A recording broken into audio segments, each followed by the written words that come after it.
আমার কথার মধ্যে কেউ ভুলভাল রাজনীতি খোঁজার চেষ্টা করবেন না, আপনি কথাগুলি মনোযোগ দিয়ে শোনেন। যেই পরিবারে কোরআন থাকে না, এই পরিবারটা হলো একটা অশান্তির দাবানলের মতো। ছেলে বাপের কথা শোনে না, মেয়ে মার কথা শোনে না, ছেলে মেয়ের মধ্যে দেখা সাক্ষাৎ নাই, মা বাপের সাথে ছেলে মেয়ের কোনো সম্পর্ক নাই, ছেলে বাবাকে সম্মান করে না, মেয়ে মাকে সম্মান করে না। যেই পরিবারে কোরআন নাই, কিন্তু যেই পরিবারে কোরআন আছে, সেই পরিবারে একজনের প্রতি আরেকজনের শ্রদ্ধা বোঝ, ভালোবাসা, স্নেহ, আদর আছে না? না। যাদের কাছে কোরআন থাকে তারা কথায় কথায় আলহামদুলিল্লাহ বলতে পারে। যে অবস্থায় রাখছেন আল্লাহ সেই অবস্থায় আলহামদুলিল্লাহর ঘোষণা দেয়। আপনারা একটা হাদিস, একটা তাফসির থেকে শুনেছেন সারা জীবন যে হযরতে ইসমাইল আলাইহিস সালাম তার আব্বা ইব্রাহিম আলাইহিস সালামের কথায় তার স্ত্রীকে তালাক দিয়েছিলেন। এ কথাটা সত্য না মিথ্যা? সত্য কথা, কিন্তু হাদিসটা এখনো আমরা ঠিকমতো বুঝি নাই। আমার কলিজার ভাইয়ারা, হযরতে ইসমাইল আলাইহিস সালাম যে আব্বার কথায় স্ত্রীকে তালাক দিছিলেন, এটা বাপের সাথে বেয়াদবি করার কারণে নয়, অথবা ওই কারণে নয় যেই কারণে আপনারা মনে করতেছেন যে বাপমাই কইলে তালাক দেওয়া যাবে, বরং মূল কারণ ছিল হযরতে ইসমাইল আলাইহিস সালামের স্ত্রী ছিলেন আল্লাহর প্রতি অতি অকৃতজ্ঞ। সে আল্লাহর প্রশংসা করে নাই, আল্লাহর নেয়ামতের শুকরিয়া না করার কারণে তাকে নবী পরিবার থেকে বের করে দিয়েছেন কে? হযরত ইব্রাহিম আলাইহিস সালাম এসে বললেন, আসসালামু আলাইকুম ইয়া আহলাল বাইত। ঘর থেকে সালামের জবাব দিছে ওয়া আলাইকুমুস সালাম কর্কশ ভাষায়। ইব্রাহিম আলাইহিস সালাম জিজ্ঞেস করলেন, ইসমাইল কি বাড়িতে আছে নাকি? কয় না, বাড়িতে নাই। কখন আসবে? জানি না। তো আপনারা কেমন আছেন? কয় ভালো না।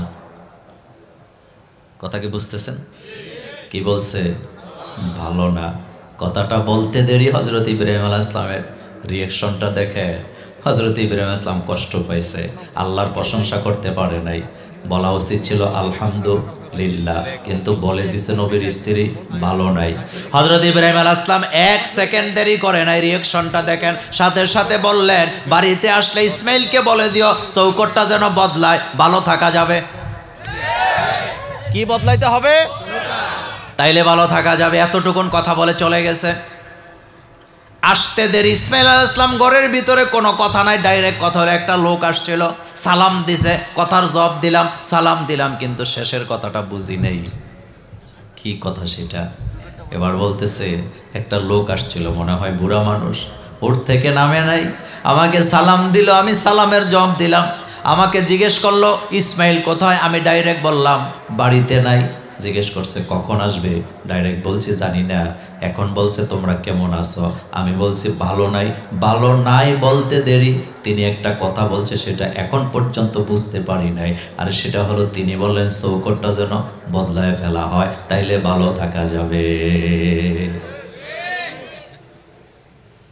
হযরত ইসমাইল আলাইহিস সালাম বসা থেকে দাঁড়ায় গেছে, চোখের পানি ছেড়ে দিয়ে বললেন, কত বড় মারাত্মক ভুল করে ফেলছো তুমি জানো না? কেন বলতে গেলা ভালো নাই? কেন বলতে গেলা ভালো নাই? কি অপরাধ করলা? কত বড় অপরাধ করলা? তুমি যদি বলতে আলহামদুলিল্লাহ, আমার আব্বা খুশি হয়ে যেত। এখন তুমি যেহেতু আল্লাহর শুকরিয়া করতে পারো নাই, ভালো থাকার পরেও আমার আব্বা আমাকে বলে গেছে যারা আল্লাহর শুকরিয়া করে না তাদের সাথে তুমি ইসমাইলের সংসার করা মানায় নাই, গাঁট ধরে বের করে দাও, থাকতে পারবা না। তাইলে বোঝা গেল তালাকটা দিছিল, না শুকুর হয়েছে কার? আরো জোরে বলেন কার? এমন না শুকুর বান্দারা যখন আল্লাহ না শুকুর হয়ে যায়, তাদের উপরে আল্লাহর আযাব আর গজব আছে না? না। এখন দেখেন আল্লাহ কর্মসূচি দিছে 2টা। জোরে বলেন কয়টা? আল্লাহ বলছেন, ওয়ালাউ আন্না আহলাল কুরা আমানু ওয়াত্তাকাও লাফাতাহনা আলাইহিম বারাকাতিম মিনাস সামাই ওয়াল আরদ। দেশের জনগণ যদি আমার উপরে ঈমান আনো, কার উপরে? কার উপরে? এটা মোল্লার কথা না, আল্লাহর কথা। আপনি নোট করেন, ওয়ালাউ আন্না আহলাল কোরা, আহলে কোরা, দেশের জনগণ যদি আমার উপরে ঈমান আনে, অত্তাকাও, আল্লাহকে ভয় করে যদি জীবন চালায়, লাফাতাহনা আলাইহিম বারাকাতিম মিনাস সামাই ওয়াল আরদ। তাদের জন্য আকাশ আর জমিনের দরজা, রহমত বরকতের দরজা খুলে দেওয়া হবে। এখানে তাফসীরবিদরা তাফসীরে তাবারি পড়েদা বলেন, জমিনের বরকতের দরজার মানে হলো জমিনকে উর্বর করে দেওয়া হবে, ফসলের অভাব হবে না, খাদ্যের কোনো অভাব থাকবে না। আর আকাশের রহমতের দরজার মানে হলো সময় মতো বৃষ্টি দিয়া ফসল উৎপাদনের সুযোগ করে দিবেন কে? কাজ কয়টা? কাজ কয়টা? 1 নাম্বার ঈমান আনতে হবে কার উপরে? 2 নম্বরে ভয় করে জীবন চালাইতে হবে কাকে? তাহলে রহমত আর বরকতের দরজা খুলে দিবেন কে? তার প্রমাণ আফগানিস্তানে আছে না নাই? আফগানিস্তানের পতাকার মধ্যে লা ইলাহা ইল্লাল্লাহ মুহাম্মাদুর রাসূলুল্লাহ কালিমা আছে না নাই? এই কালিমা থাকার কারণে দেশের জনগণ এখন কোরআন দিয়া দেশ চালায়, যার কারণে মাত্র 2 বছরে আফগানিস্তান খাদ্যে স্বয়ংসম্পূর্ণ হয়েছে। শুধু তাই নয়, সারা পৃথিবীর বিশ্বের বড় বড় রাষ্ট্রগুলো যখন অর্থনীতিকে তাদের টিকায় রাখার জন্য সংগ্রাম করতেছে, সেই জায়গায় আফগানিস্তানের অর্থনীতি বর্তমানে 3 নাম্বার। সুবহানাল্লাহ বাইজে কইন আর কি, কয় নাম্বার? আমেরিকার কৃষিবিদরা বলেছেন, আমেরিকার বিজ্ঞানী কৃষি বিজ্ঞানীরা আফগানিস্তানে আইসে গবেষণা করার জন্য। তারা বলেছেন আফগানিস্তানের যেই জমিনে আগে চাষ হইতো আফিমের, এখন পুরা জমিনে চাষ হয় ডালিমের। ভালো আছেন? কিসের চাষ? কিসের চাষ? বাংলাদেশের টিয়ন বাংলা একটা লম্বা রিপোর্ট করছে। রিপোর্টটা দেখে আমি বুঝতে পারছি গণের যেন উল্টায় গেছে, গণের যেন উল্টায় গেছে। এখন এটিএন বাংলার নিউজ করে, কয় আফগানরা মোল্লারা দেশ চালায়, সততার কারণে, চুরি বন্ধ হওয়ার কারণে তাদের অর্থনীতি 3 নম্বরে গেছে।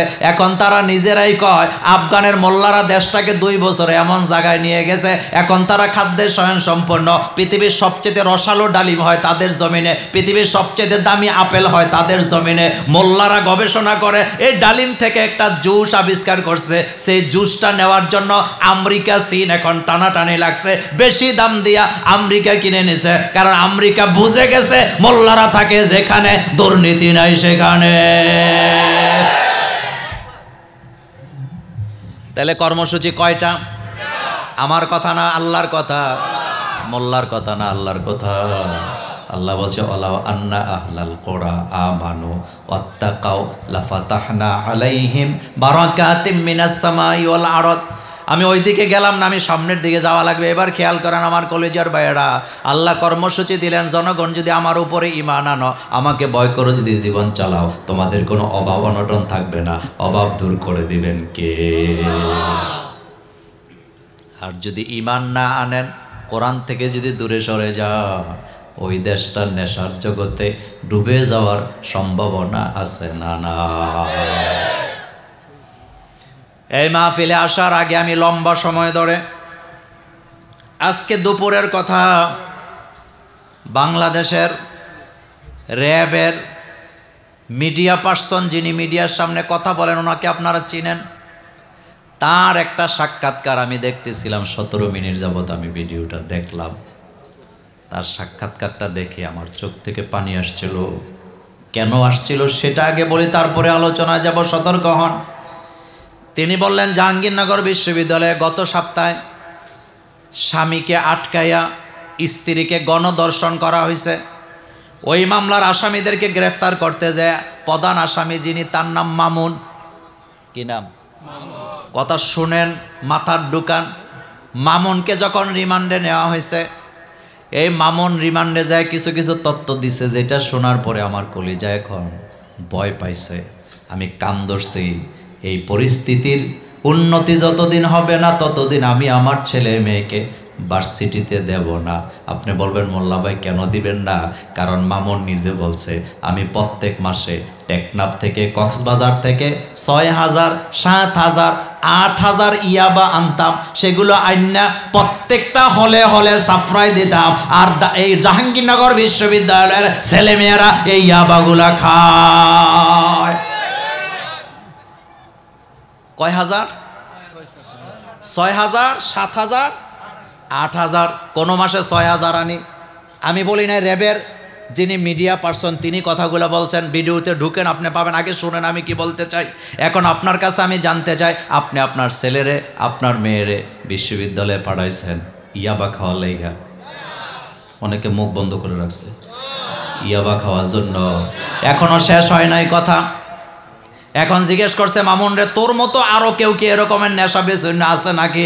অনেক আছে, নাম বলতে পারবো না, নাম বলে শেষ করা যাবে না। তাইলে বোঝা গেল আরো এরকমের অন্তত 20-25 জন আছে যারা মাসে মাসে 10-20 হাজার ইয়াবা নিয়া সেখানে ঢুকে। তাইলে একজন যদি 6,000 কইরা 20 জন পোলা যদি ওই জায়গায় ইয়াবা বেচতে যায়, কয়েক লক্ষ ইয়াবা যদি একটা বিশ্ববিদ্যালয়ে বেচা হয় আর টেনে টেনে খাওয়া হয়, তাইলে বলা যায় এটা শিক্ষা ব্যবস্থায় বিশ্ববিদ্যালয় বলা যায় না, এটা হলো নেশাখোরের আড্ডা।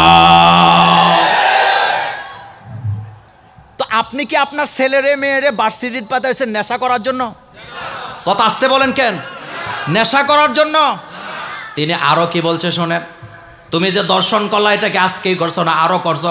আরো অনেকগুলা করছি, লোকলজ্জার ভয়ে তারা মুখ খুলে নাই। এমন ঘটনা কি আরো ঘটে নাকি? কতই ঘটে, অহরহ ঘটে।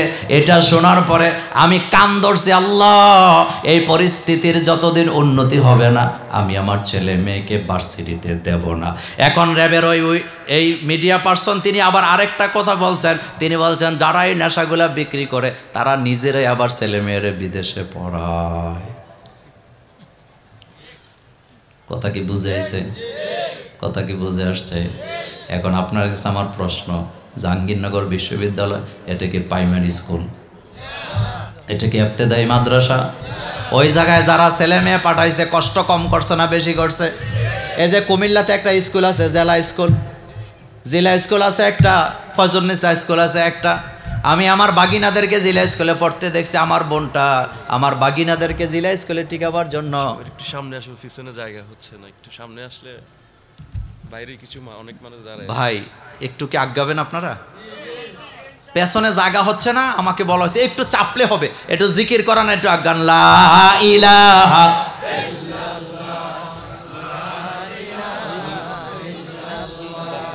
লা ইলাহা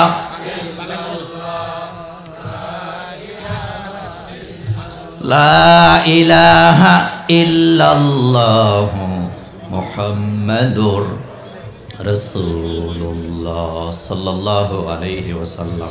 আমার কলেজের ভাইয়েরা, এখন মামুন্নারে প্রশ্ন করছে এই কাজ কত সাল থেকে করতেছ? কয় 16 সাল থেকে। কথার জবাব দেন, কত সাল?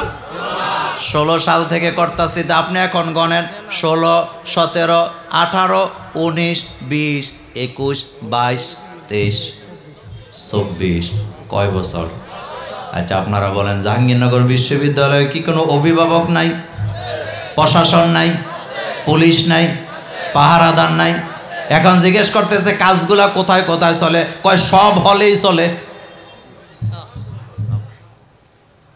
আমি বলি নাই, আমার একটা কথাও আমি বানায়া বলতেছি না, আপনি ভিডিওতে ঢুকেন। আজকে উনি সাক্ষাৎকারটা দিয়েছেন। এখন আমার কাছে, আপনাদের কাছে আমার প্রশ্ন, আমরা কি আমাদের ছেলে মেয়ে ভার্সিটিতে দিছি নেশা করার জন্য? আপনি মোষের তেল দিতেছেন। সুতরাং এর থেকে যদি আপনি মুক্তি পেতে চান, আপনার ছেলে মেয়েকে কোরআন শিক্ষা দেওয়ার দরকার আছে না? না, আমি মোল্লা নাজিম আপনাকে গ্যারান্টি দেব, লিখিত দেব, বাংলাদেশের একটা মাদ্রাসা, কওমি বলেন আলিয়া বলেন, ইয়াবা বেচার কেন্দ্র হিসাবে আপনি আবিষ্কার করতে পারবেন না। আর একটা বিশ্ববিদ্যালয়ের অবস্থা যদি এমন হয়, আরো যত বিশ্ববিদ্যালয় আছে খোঁজ নিয়া কর্মসূচি দিয়া তাদেরকে যদি চিরুনি অভিযানে আনা যায়, আমার বিশ্ববিদ্যালয়গুলা পরিষ্কার হবে কি হবে না? এখন আমি যদি এই কথাটা বলি, আমার কি অন্যায় হবে? আমার কি কোনো অপরাধ হবে? ওই বিশ্ববিদ্যালয় চাই না যেই বিশ্ববিদ্যালয়ে ইয়াবা ট্যাবলেট বেচা কিনা হয়।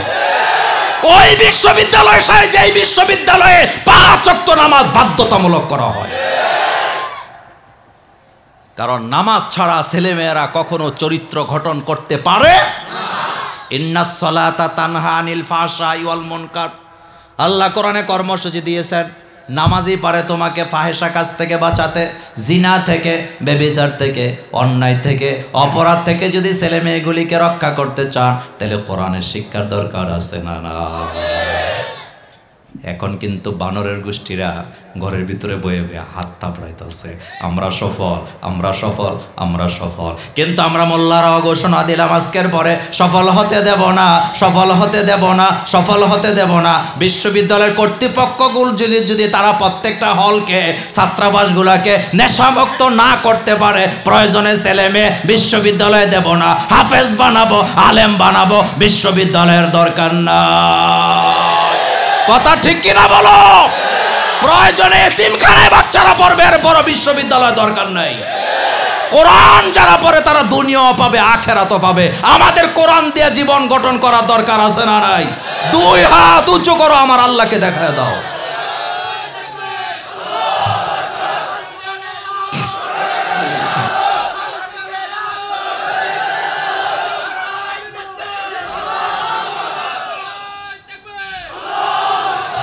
আমার কলেজার ভাইরা, কোরআন নাযিল করছে কে? মানুষকে মানুষ বানাইতে চায় কে? মানুষকে বান্দ্রামি থেকে মুক্ত করতে চায় কে? এই জন্য কোরআনের প্রত্যেকটা আয়াত আমাদের জন্য দরকার আছে না? না। আচ্ছা, আসেন এবার আলোচনায় যাই। রাসূল করিম সাল্লাল্লাহু আলাইহি সাল্লাম তিনি হচ্ছেন শেষ নবী, আমরা হচ্ছি শেষ উম্মাহ। আমাদের পরে আর কোনো উম্মত নাই, নবীও নাই, কিতাবও নাই, উম্মতও নাই। কোরআনকে কিয়ামত পর্যন্ত সংস্কার করারও কোনো প্রয়োজন। এটা কি আমার কথা না আল্লাহর কথা? সুন্নাতা মান কাদ আরসালনা ক্বাবলাকা মির রুসুলিনা ওয়ালা তাজিদু লিসুন্নাতিনা তাহওয়িলা। আল্লাহ বলছেন তুমি আমার বিধানের মধ্যে কোনো পরিবর্তন পাবা না। একবার যেটা নাজেল করি, পরীক্ষা নিরীক্ষা করে নাজেল করি, যোগ পাল্টাবে, কিন্তু কোরআনের আইন পাল্টানোর কোনো দরকার নাই। যোগ যত আধুনিক তোমরা ঘোষণা করো, তত আধুনিক হইয়া আমার কোরআন ধরা দেওয়ার যোগ্যতা কোরআনের আছে না? না। কোরআন এমন একটা কিতাব আল্লাহ নাজেল করছেন, কিয়ামত পর্যন্ত আর কিতাবের প্রয়োজন নাই। মুহাম্মদ সাল্লাল্লাহু আলাইহি ওয়াসাল্লামকে এমন নবী করে দুনিয়াতে পাঠাইছেন, কিয়ামত পর্যন্ত আর কোনো নবীর দরকার নাই। আমাদেরকে এমন উম্মত করে পাঠাইছে, এই উম্মত কিয়ামত পর্যন্ত নিশ্চিহ্ন হয়ে যাবে না। তাদেরকে টিকায় রাখবেন কে? আল্লাহ। এ ওয়াদা কার? আল্লাহ কোরআনে বলছেন লা ইয়াদুররুকুম ইল্লা আযান। খেয়াল করেন, আল্লাহ বলছে তোমাদেরকে তারা কষ্ট দিবে, তোমাদেরকে তারা সাময়িক কষ্ট দিবে, তোমাদেরকে তারা সাময়িক কষ্ট দিতে পারবে, কিন্তু আমার জমিন থেকে তোমাদেরকে তারা নিশ্চিহ্ন করতে পারবে না। যে কোনো কৌশলে হোক, যেভাবে হোক, আমি তোমাদেরকে টিকায় রাখবো। মোল্লার কথা না আল্লাহর কথা? বুখারী মুসলিমের হাদিসে রাসূল সাল্লাল্লাহু আলাইহি ওয়াসাল্লাম বলেছেন, ইহুদিরা জীবনেও কোনোদিন তোমাদের উপরে বিজয় লাভ করতে পারবে না। আল্লাহ রাসূল বললেন, আমার একজন উম্মত যতদিন দুনিয়াতে বেঁচে থাকবে, একজন উম্মত যতদিন দুনিয়াতে বেঁচে থাকবে, আমার উম্মতের উপরে ইহুদিরা বিজয় লাভ করতে পারবে না। কারণ ইহুদিরা হইল পৃথিবীর ছাগলের 3 নাম্বার বাচ্চা। কয় নাম্বার? ছাগল যদি 3টা বাচ্চা দেয়, দেখবেন 2টা দুধ খায়, কারণ ছাগলের দুধ থাকে কয়টা? ওলান থাকে কয়টা? তো 2টায় 2টা দখল করছে, 3 নাম্বারটার কাম কি? কথা কন না কে? আরো জোরে কর।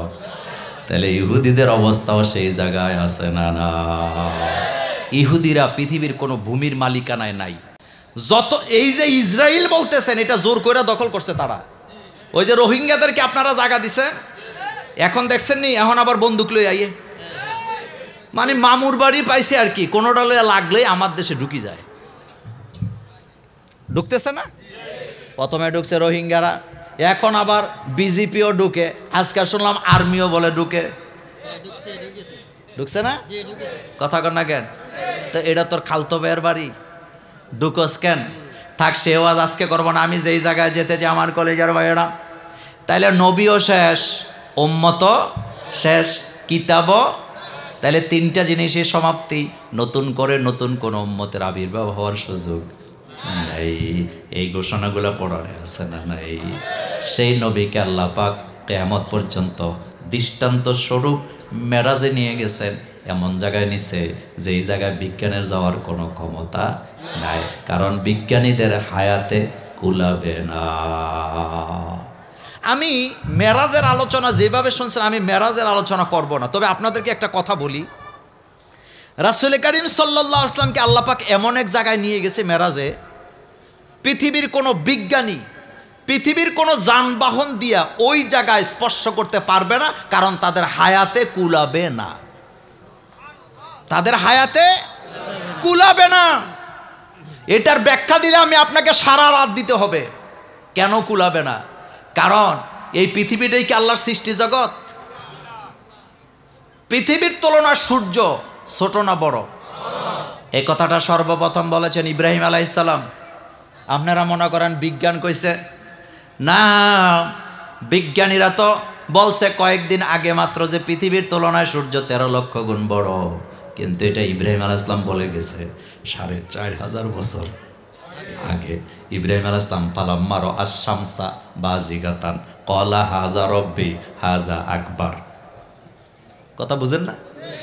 ইব্রাহিম আলাইহিস সালাম বলতেছে হাযা রব্বি হাযা আকবার, এটা আমার রব, এটা সবচেয়ে বড়। তাহলে পৃথিবীর তুলনায় সূর্য বড়, বিজ্ঞানীদের বলার 4500 বছর আগে আব্বা ইব্রাহিম আলাইহিস সালাম বলে গেছে।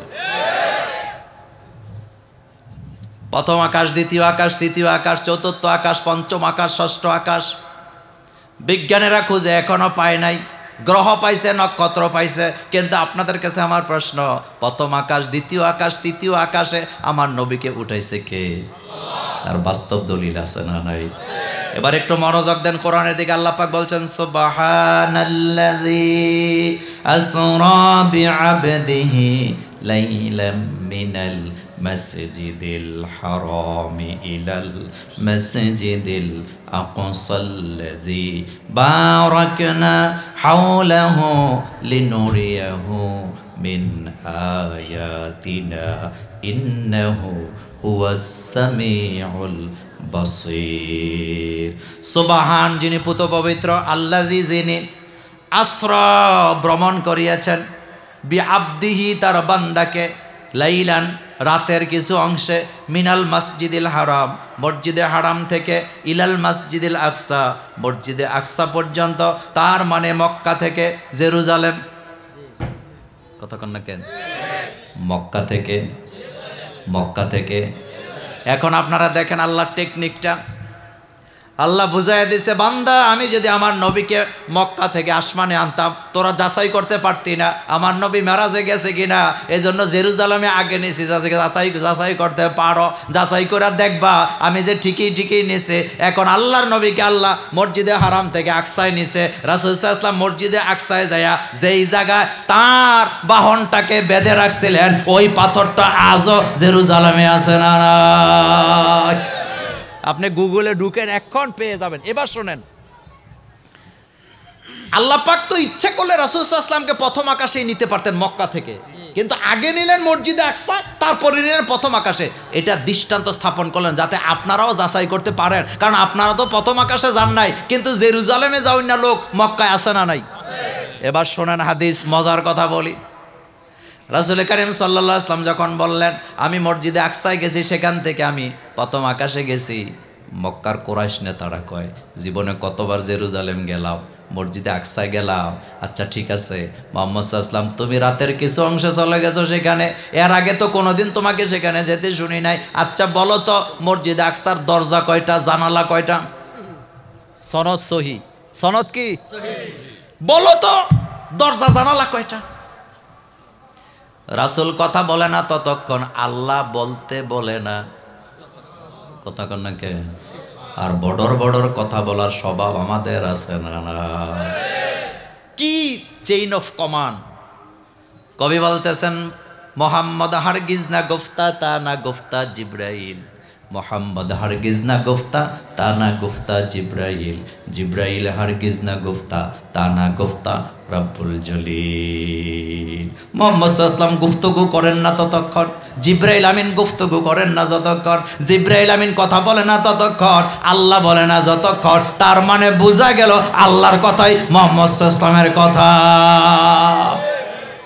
রাসূল থমকে গেছে তাকায় আছে সাথে সাথে আল্লাহ জানায় দিছে আমার হাবিব চিন্তিত হওয়ার কারণ নেই তারা যে আপনাকে এই প্রশ্ন করবে আমি জানি এই জন্যই তো খেলাটা খেলায় দিছি আমার জিব্রাইল বাইতুল মুকাদ্দাসটা আপনার চোখের সামনে এভাবে করে ধরবে এভাবে করে ধরে ধরে আপনার চোখের সামনে চতুর্পাশ ঘুরায় ঘুরায় দেখায় দিবে আপনি মুহাম্মদ সাল্লাল্লাহু আলাইহি ওয়াসাল্লাম আমার জিব্রাইলের হাতে দেখা বাইতুল মুকাদ্দাসের দিকে তাকায় তাকায়া গনে গনে বলে দিবেন কয়টা জানালা কয়টা দরজা কয়টা খিলান আছে ব্যাখ্যা সহকারে বুঝায়া দেন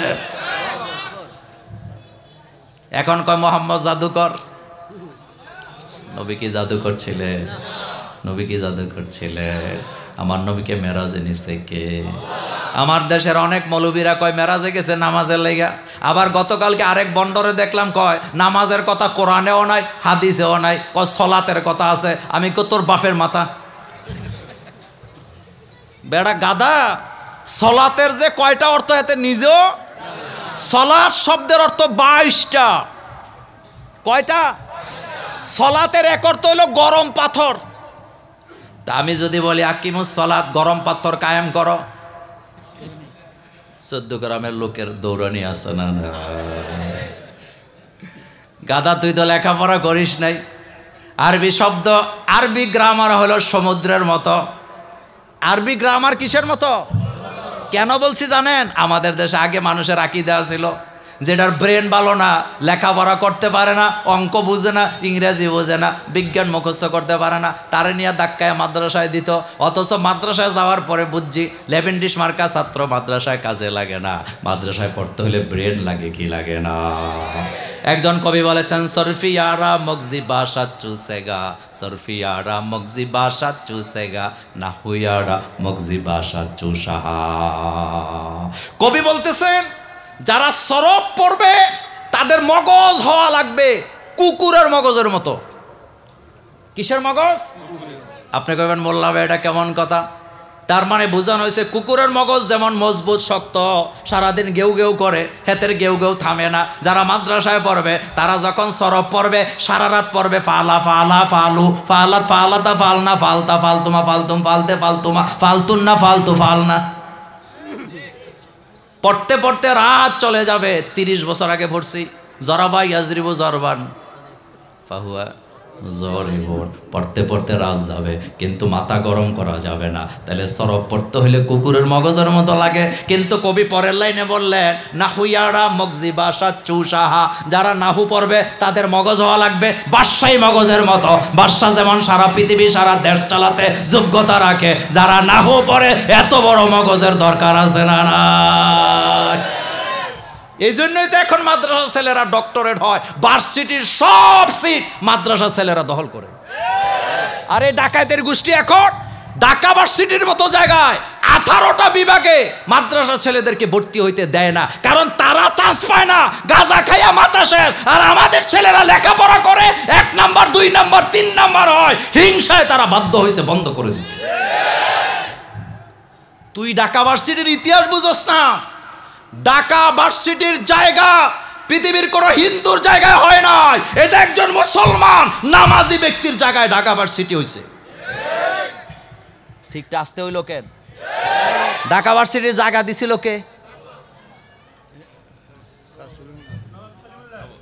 এই তো 1-2 জনে শুধু জানে বাকিরা চুপ করে আছে ঢাকা ভার্সিটির জায়গা দিছিল কে আপনি কি জানেন এই লোকটা তাহাজ্জুদের নামাজ কখনো মিস করে নাই ঢাকা ভার্সিটিতে অনার্স চালু হয়েছে সর্বপ্রথম ইসলামী শিক্ষা দিয়া যেই ভার্সিটিতে ইসলামী শিক্ষা দেওয়া সর্বপ্রথম অনার্স চালু হয়েছে সেই ভার্সিটিতে এখন বিভিন্ন সেক্টরে সাংবাদিকতার বিভাগে সহ 18টা বিভাগে মাদ্রাসা ছেলেদেরকে ভর্তি পরীক্ষাই দিতে দেয় না কারণ তারা বুঝে গেছে মাদ্রাসার ছেলেদের ধাক্কা সহ্য করা যায় না তাদের ব্রেনের কাছে আমরাও অচল আমরাও অচল আমরাও অচল যার কারণে হিংসা আছে না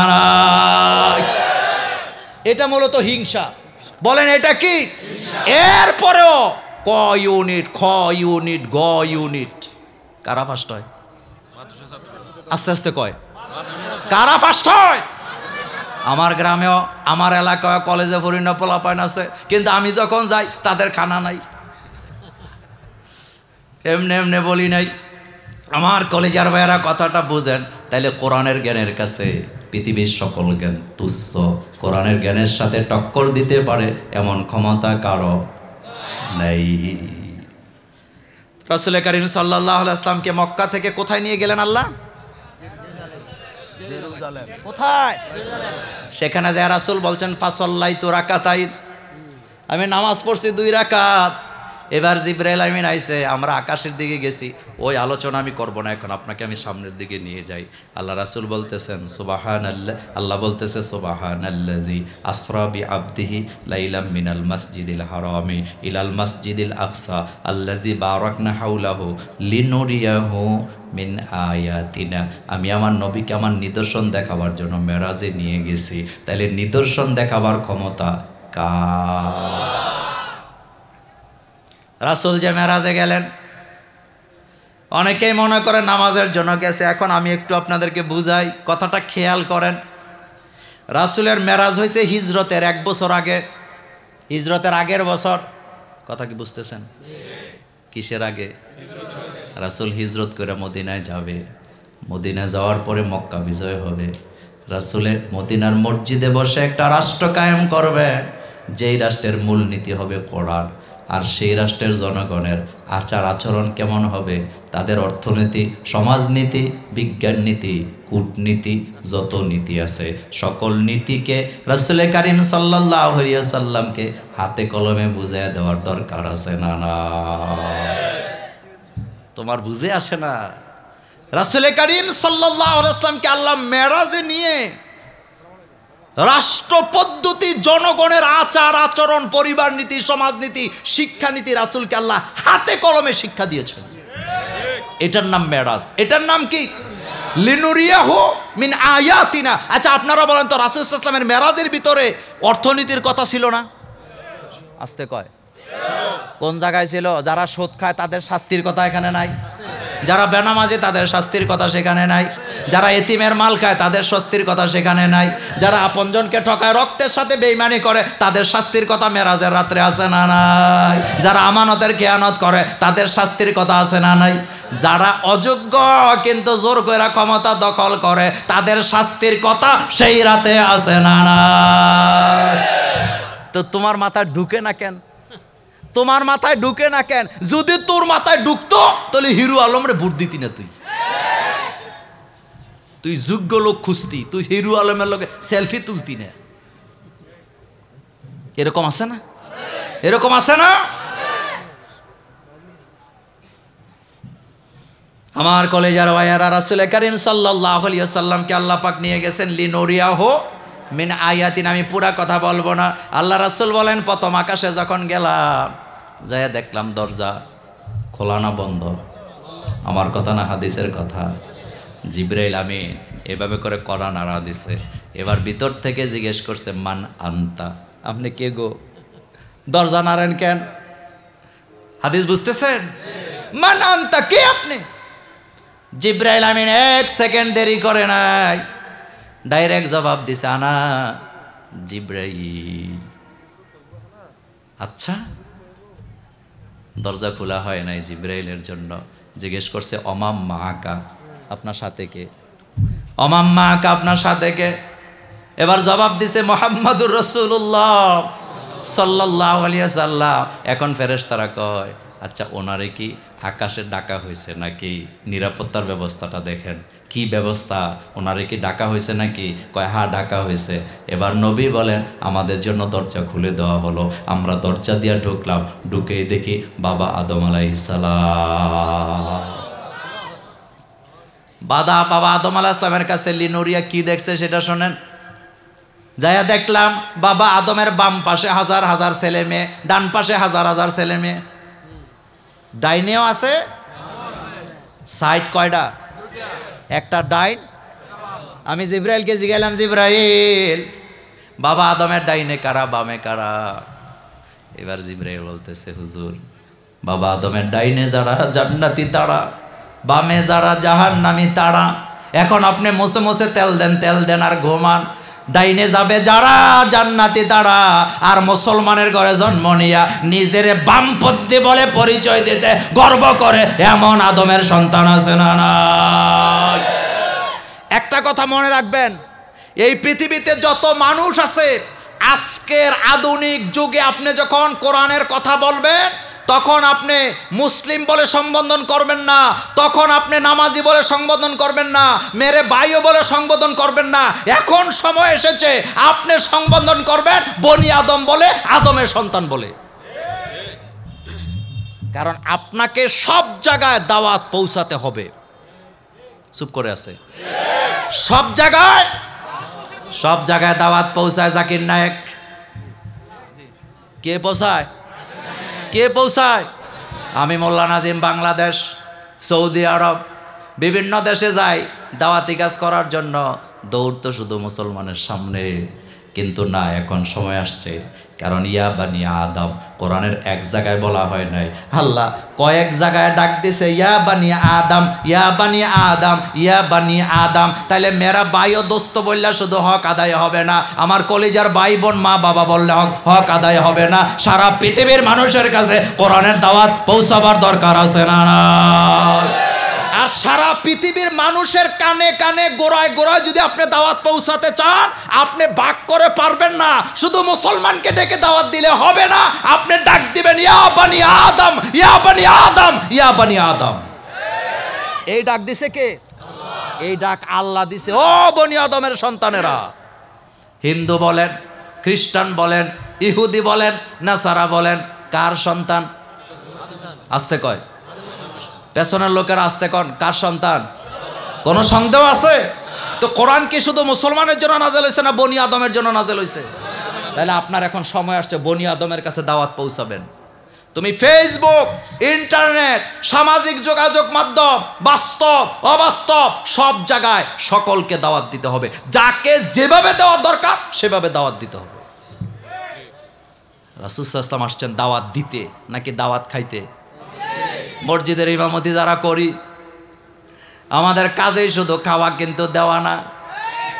আসতে কয়। অথচ আল্লাহ বলছে ও দাওয়াত খাও। আমি যদি কই খাও, একটু পরে হুজুররা আমার বিরুদ্ধে কইব কোরআনের অর্থ জানে না, তাফসির করতে হয়েছে।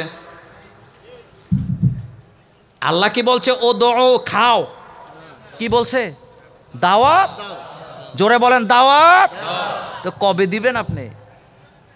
এই অর্ডার উদউ ইলা সাবিলি রাব্বিকা বিল হিকমা। দাওয়াত দাও হিকমা সহকারে। হিকমতের অর্থ নিজেরা বানায় লইছে। হিকমতের অর্থ করে কৌশলে বলতে হবে, বিপদ দেখলে হক কথা বলা যাবে না, এড়ায়া যাওয়া লাগবে। গোড়ার ডিম বুঝছো তুমি, বুঝো নাই। হিকমা শব্দের অর্থ তাফসির ইবনে কাসির পড়ো, তাবারি পড়ো, জালালাইন পড়ো, বাইজাবি পড়ো, খুললা দেখো। হিকমা শব্দের অর্থ সকল মুফাসসির বলেছেন, যখন কথা বলবা, দাওয়াত দিবা, কোরআন হাদিসের দলিল দিয়া দিবা। হিকমা শব্দের অর্থ হলো কোরআন হাদিসের দলিল, কোরআন হাদিসের দলিল, কোরআন হাদিসের দলিল। কিন্তু এখন মাখি মাহফিলগুলোতে গান আর কিচ্ছা কাহিনী আছে না না? হিকমা শব্দের অর্থ হলো কোরআন হাদিসের দলিল দিয়া কথা বলো। আর আপনি বানাইছেন বিপদে বললে হক কথা বলা যাবে না। অথচ আলেম ওলামারা কি সুন্দর করে বলেছেন, মান সাকাতা আনিল হক ফাহুয়া শায়তানু আখরাস। অনেকে এটা হাদিস কয়, মনে রাখবেন এটা হাদিস না, এটা হলো ওলামাদের কাউল। ওলামাদের কাউল। সকল ওলামায়ে কেরামের এই বক্তব্য হক আলেমদের। যারা হক কথা বলে না তারা হলো বোবা শয়তান, বোবা শয়তান, বোবা শয়তান, বদির বদির বদির। এমন বদির ইমাম আমার বাংলাদেশে 50 বছর খুতবা দেয়, হুজুর সাহেবের একজন শত্রুও নাই, কেউ কোনোদিন একটা দমকিও দিছে না। আমি বলি ভাই দিব কেমনে, জীবনে তো একটা হক কথা কর নাই। খালি আশায় আছিলেন জিলাপি প্রতিদিন আয়ে কিনা, যেদিন জিলাপি আসে না মনটা খারাপ হয়ে যায়। এমন খতিব বাংলাদেশে আছে না? না মুসল্লিদেরও মন খারাপ, ইমামেরও মন খারাপ। কথা কন না কেন মিয়া? তা আপনার কি মনে হয়েছে ইসলাম আইছে আপনার শুক্রবারে প্রতিদিন জিলাপি খাওয়ানোর লিগে? মিয়া জিলাপি খাবেন, সৌদি আরবে এটা খাওয়ায়, খেজুর খাওয়ায়, ওরা বারান্দায় রেখে দেয়, যার মনে চায় নিয়ে যায়, যার মনে চায় নেয় না। আর আমার দেশে বারান্দায় রাখলে দুইজনে পুরো ডলে দৌড় দিবে। কথা ঠিক না? জুমার নামাজের আগে যদি বলা হয় বাকি নামাজের পরে জিলাপি আছে, আজ্জা মুসল্লি অভাব নাই, সব বয়ে রয়েছে। যেদিন এই ঘোষণা নাই সুন্নত পড়ে না, ধাক্কা ধাক্কি কইরা জুতা কারাকারি কইরা লইয়া বাইজ্ঞা যায়, এমন নামাজ চোর আছে না? না। তা আপনি জিলাপি খাইতেন, মসজিদে ছিলেন, কি যে অবস্থা, কি যে অবস্থা। আল্লাহ বলছেন দাওয়াত দাও, দাওয়াতি কাজ করো, সকালে দুপুরে বিকালে দাওয়াতি কাজ করো। দাওয়াতি কাজের কৌশলটা দেখেন, প্রয়োজনে হাদিয়া দিবা, প্রয়োজনে চা খাওয়াবা, প্রয়োজনে নাস্তা করাবা, এরপরও কোরআনের দাওয়াত থেকে মিস করা যাবে না। কোন ব্যক্তিকে দাওয়াত দিতে চান, আপনার কথা শুনতে চায় না, আপনি তাকে চায়ের দাওয়াত দেন, একদিন দিছেন আসেন নাই, আরেকদিন দেন, আরেকদিন দেন, একদিন নিশ্চয়ই আসবে। আপনার যদি তারে চা খাওয়ান, তার আপনার প্রতি তার দুর্বলতা বাড়বে না কমবে? গোপন কথা বলতে চাই না, ক্যামেরা রেকর্ড হয়। হিন্দু এক ভদ্রলোকের উপকার করছিলাম, গোপনে, এটা কেটে দিবা, গোপনে আইসা আমার হাত ধরে কেঁদে কেঁদে বলছেন, আর আমি এমন ধর্ম চাই না যেখানে মানবতার উৎকৃষ্ট উদাহরণ পাওয়া যায় না। আপনি আমারে কালিমা পড়ান। আমি বলছি কালিমা পড়াইলে তো মামলা খাওয়া লাগবে, জোর করে আমি মুসলমান বানাইছি। কয় না, কারো কাছে প্রকাশ করব না, আমি যে মুসলমান হয়েছি আমার আল্লাহ তো দেখবেন। কয়েকদিন আগে শুনলাম 5 ওয়াক্ত নামাজ জামাতে পড়ে, মসজিদ ছাড়া ঘরে থাকে না, জুমার নামাজ জামাতে পড়ে, এমন লোক হয়ে গেছে সে। এতে আমাদের সফলতা আছে না? না। আপনি কার পিছে টাকা নষ্ট করেন? আমি মোল্লা নাজিম আপনার খতিব, আমারও তো আপনি হাদিয়া দেন, দিবেন, আমি নিষেধ করি না, কিন্তু আপনার আশেপাশে যে অমুসলিমরা আছে তাদেরকে দেওয়ার দরকার আছে না? না। আপনি তাদের মন জয় করবেন, তাইলে সে ইসলামের দিকে আকৃষ্ট হবে। আমি একটা তথ্য বলি, ওই আলোচনা করতে চাই না। সৌদি আরবে সরকার একটা গেজেট প্রকাশ করেছেন, 2023 সালের জানুয়ারির 1 তারিখ থেকে নিয়ে 2023 সালের নভেম্বরের 30 তারিখ পর্যন্ত এই 11 মাসের একটা গেজেট সৌদি আরব প্রকাশ করেছে। তারা বলেছেন সৌদি আরবে অমুসলিমরা ঘুরতে যাইয়া বিভিন্ন দেশ থেকে যে পর্যটক আসছে, ইসলামের সৌন্দর্য দেখে, মুসলমানদের আচার আচরণ আর আপ্যায়ন দেখে এই দেশটাতে 11 মাসে কালিমা পড়ে মুসলমান হয়েছে পর্যটকের সংখ্যা 56,561 জন। কি বুঝলেন? সৌদি আরবে একজন খেলোয়াড় আছে রোনাল্ডো, নাম শুনছেন? CR7 কি কয়, 7 নাম্বার জার্সিতে খেলে, হেতে যারে দেয় খালি সালাম দেয়, আসসালামু আলাইকুম, আসসালামু আলাইকুম, আসসালামু আলাইকুম। তারে জিগাইতেছে এটা কই থেকে শিখছো? কই মুসলমানদের কাছ থেকে শিখছি। তো তুমি তো মুসলমান হও নাই, সালাম কেন দাও? এবার রোনাল্ডো কি জবাব দিছে? হাসি দিয়া বলতেছে, এই পৃথিবীর কোনো ধর্মের লোকেরা এভাবে সালাম দেয় না। আমার কাছে মনে হয় একজন মানুষের সাথে ভালোবাসা তৈরি করতে হইলে সালামের বিকল্প কিছু নাই। একজন খ্রিস্টানের পোলা বলতেছে, মুসলমানেরা যে সালাম দেয়, চীনাকেও দেয়, অচীনাকেও। দুইজন মানুষের মধ্যে ভ্রাতৃত্ব তৈরি করার জন্য সালামটাই যথেষ্ট, এই জন্য আমি সালাম দেই। কয়দিন আগে দেখলাম সৌদি আরবে খেলতে গেছে নেইমার। কোন দেশের? যুবকরা কথা কয় না, কোন দেশ? নেইমারের মতো চুলের কাটিন বাংলাদেশে নাই। কয়দিন আগে সেলুনে বইছি, আমার চুল কাটাইতেছি, আমার পাশে আরেক পোলা আইয়া কয়, ভাই নেইমারের মতো চুল কাট। আমি কই, আঙ্কেল তোমার নাম কি? নাম শুনে বুঝছি মুসলমানের পোলা। আমি কইলাম, আহারে মুসলমানের পোলা, তো তুমি নেইমারের মতো চুল কাটবা কেন? কয়, হুজুর নেইমারে ভালোবাসি। আমি হাসি দিয়ে কইলাম, যুবক, নেইমারে ভালোবাসলে আমও যাবে, সালাও যাবে, দুনিয়াও শেষ, আখেরাতও শেষ। ভালো যদি বাসতে হয় মুহাম্মদ সাল্লাল্লাহু আলাইহি ওয়াসাল্লামকে ভালোবেসে দেখ, দুনিয়া আখেরাতের কল্যাণ আছে না? না। সেই নেইমার কয়দিন আগে দেখলাম লাল রুমাল আর ওই যে সৌদি আরবের একটা বিড়া লাগায় না, লাগায় লাগায় ঘুরে। সাংবাদিকেরা কয় তুমি তো মুসলমান না, তো বিড়া লাগাইছো কেন, আবার পাঞ্জাবি পরছো কেন? হেতে হাসিয়া হাসিয়া বলতেছে এটা পড়লে আমার কাছে রাজা রাজা মনে হয়। কি মনে হয় একটু চিন্তা করেন তো। আমি ভুটান সফরে যাইয়া দেখলাম, ভুটানের রাজা প্রধানমন্ত্রী যেই পোশাকটা পরে কৃষক কিষানীরাও সেম পোশাক পরে। ভুটানে কিন্তু অন্য কোনো পোশাক চলে না, তাদের জাতীয় পোশাক ছাড়া একটা লুঙ্গির মতো পরে, আবার উপরে একটা এরকমের মোটা সাইজের। তো খোঁজ নিলাম, পরে শুনলাম তাদের দেশে তাদের পোশাক ছাড়া অন্য কোনো পোশাক পরা যায় না। অথচ ওই ভুটান পৃথিবীর সুখী দেশের একটা দেশ। আমার কথা শোনেন আমার কলেজার ভাইয়েরা, ভারতের একজন নায়িকা বাংলাদেশে সিনেমা করতে আইছে।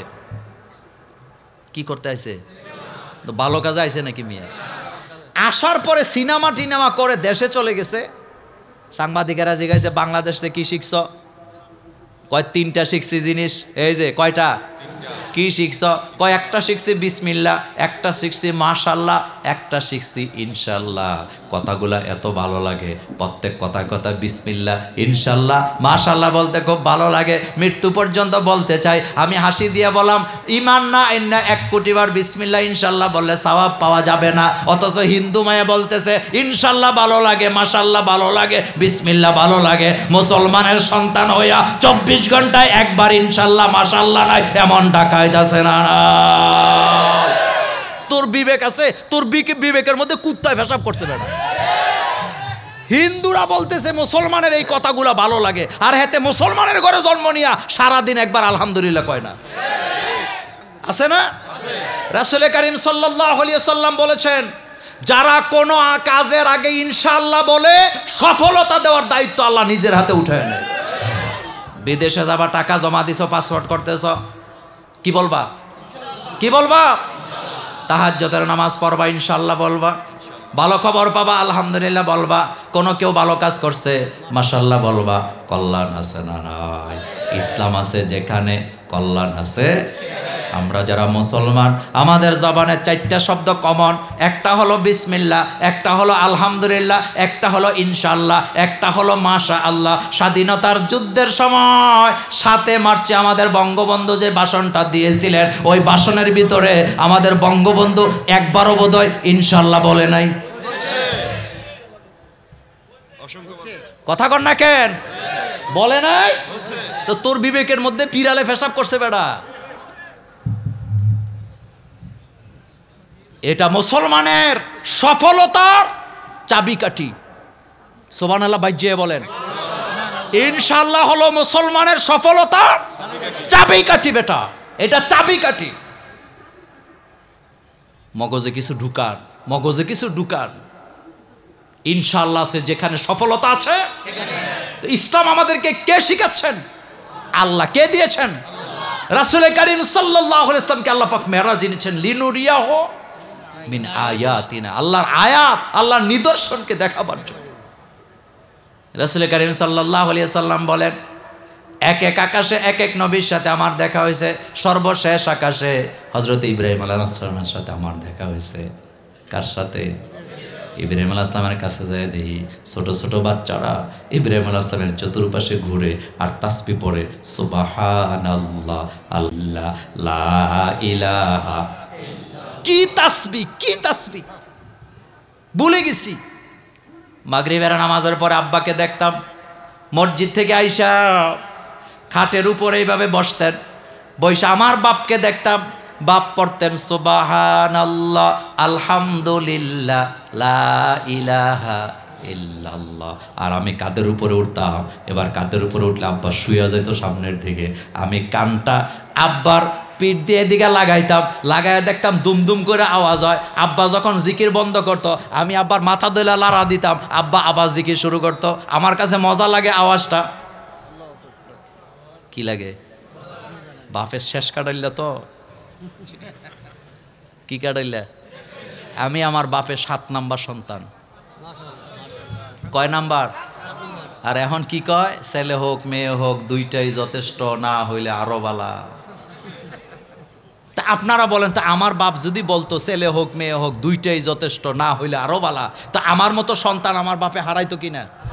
মেরাজের শিক্ষা বলতেছি, মেরাজ লিনুরিয়াহু মিন আয়াতিনা, মেরাজের রাত্রে রাসূলকে আল্লাহ জানায় দিবেন আপনি আপনার উম্মতকে বলবেন লা তাকতুলু আওলাদাকুম খাশিয়াতা ইমলাক, খবরদার রিজিকের ভয়ে বাচ্চাগুলোকে হত্যা করে দিও না, কারণ বাচ্চাদেরকেও রিজিক আমি দেই, তোমাদেরকেও রিজিক। কথাকে বুঝতেছেন? চায়না নাম শুনছেন? চায়নার এরা আইন করছে 50 বছর আগে আইন করছে, ছেলে হোক মেয়ে হোক একটা যথেষ্ট, দুইটা নিলে মাপ আছে, এরপরে নিলে আর মাফ নাই। এখন এই আইনের কারণে চায়না দেখছে তাদের জনসংখ্যা এমনভাবে কমছে, কাজের লোকের অভাব দেখা দিছে। এখন চায়নারেরা গত মাসে আইন আবার চেঞ্জ করে ঘোষণা দিছে ছেলে হোক মেয়ে হোক দুইটা দিলে হবে না, 3টা নেওয়াই লাগবে। কয়টা? না, আগে শোনেন কথা তো, 3টার ঘোষণা দিয়ে দেখছে জনগণ ফাত্তা দেয় না। এখন বাম্পার অফার, কথা কন না কে? কি অফার? বাম্পার অফার হলো চায়নাতে 3 নাম্বার বাচ্চা নিবে যাবা 12 লাখ টাকা পাবে তারা। কথা বুঝেন না? 3 নাম্বার বাচ্চা নিলে কয় লাখ?